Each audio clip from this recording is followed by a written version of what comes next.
some voodoo practitioners will still use some of the images of our saints, of Mary. They have counterparts, if you will. For example, a counterpart to Mary in the voodoo religion would be Erzeli, which is a voodoo spirit that manifests itself in different ways. And I've, in my work of what do you call it? Deliverance ministry, liberation ministry, and exorcisms, I've encountered that, personality, if you will, and had certain dealings with that particular one. And yes, that's what I believe they are. Others would be offended if I called them that, but I don't see any way around that, really. I don't either. And so, but it's funny, the different spirits in that world act differently depending on their own nature. They have their own personality. So one will be more womanly, one will be more manly and such, and one will have a truly dirty mouth and different things like that.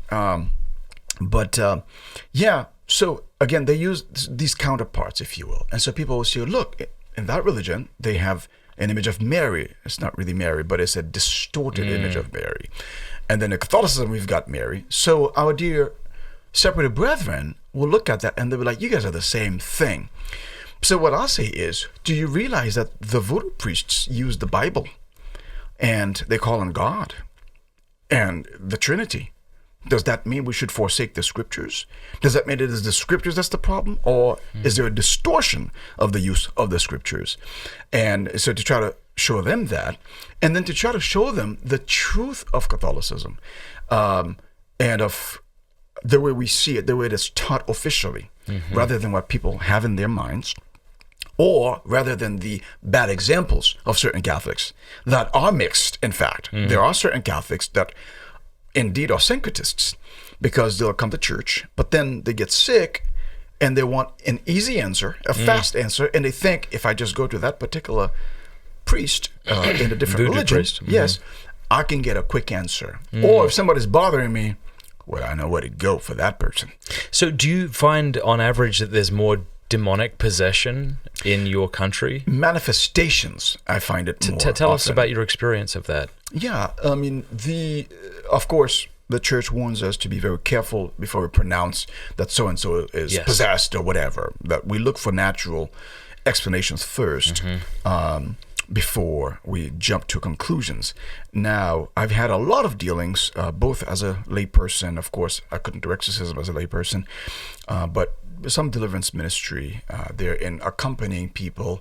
First, what I find is that when you come to an area and you preach the gospel, the truth of the gospel, and people have to make a choice, things start to come out. Things start to be like, wait a minute. And I've had spirits tell me to my face that so-and-so, of course speaking in so-and-so is not going to be going to church. No. So-and-so is mine, and so-and-so is going to be my servant. And I've had to tell it. Well, I can't say that on live TV, but whatever. But basically, that's not going to happen. Jesus shed his blood for that soul. Yeah. He died for that soul, and he's going to...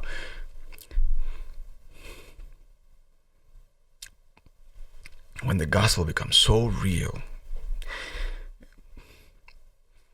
in these circumstances, and to see people go from that bondage into freedom because of the gospel and the sacraments, confession, and praying with them and for them, so beautiful.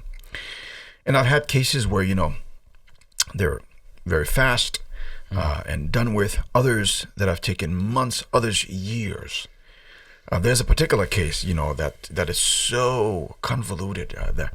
There's still an ongoing thing. It's still an ongoing prayer for that particular soul. And the suffering is so much that I've had to just, it's complete.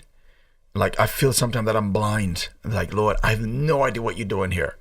I have no idea why you are allowing the soul to suffer so much. But you gotta have a plan. I mean, and you gotta do something. This poor soul suffers way too much, oh Lord. So we had our talks, and we've had cases where it's basically unmistakably the work of the demonic. And I've had to get special permission from the bishop in order to perform like formal exorcisms in certain subjects. And God has been there for us. And but to those who are not used to it, because some of the textbook symptoms, if you will, of the screaming, the rolling, the gnashing of the teeth, the foaming of the mouth, and the eyes turning back, and such, and almost superhuman strength, and knowledge that you wouldn't think a certain person would have, right? And all these being experienced, you're dealing with more than just a natural occurrence. But Jesus always comes out. If you like that clip, be sure to like and subscribe. Cheers.